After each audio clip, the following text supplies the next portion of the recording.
If you have an X5 that has a rattle or popping sound coming from the rear hatch area, I'll show you what I did to fix it on mine.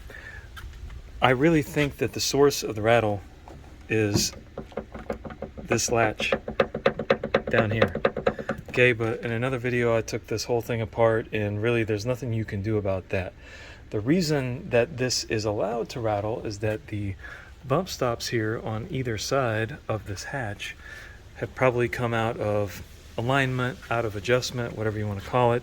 If you see here, this one is sitting up way above the base here. This is an adjustable portion of this, and I've got this adjusted out now to where it's not popping anymore. This one you'll see is adjusted up as well, but not as much as the other side, and I'll show you how I came to that conclusion on the adjustment. It's time to be a little kid. Get in the back. Close the door.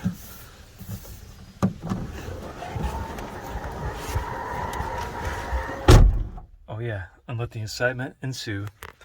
Now, take that guy out of the way.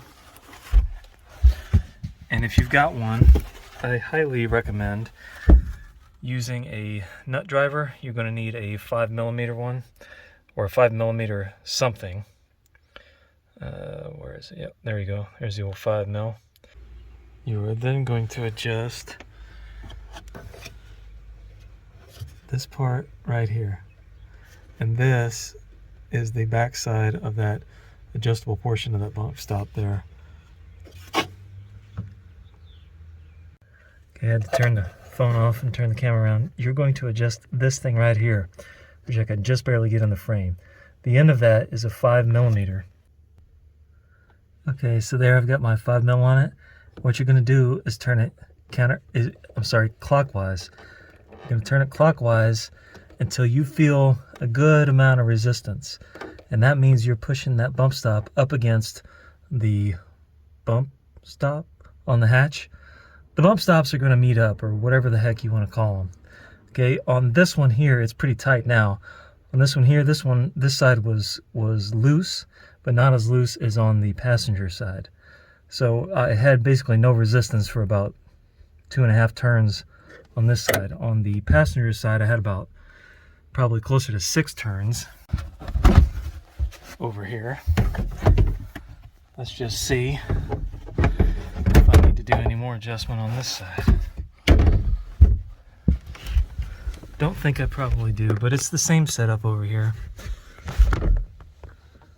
And there you can see it. And just give it a twist and set it out.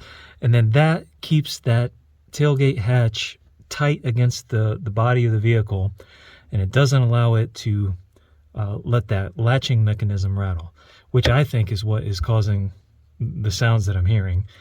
But this is what I did. It has worked very, very well. I'm very happy with this fix. If you're having the same problem, you know, don't take your tailgate apart, because it's probably not going to help you very much. All right, good luck.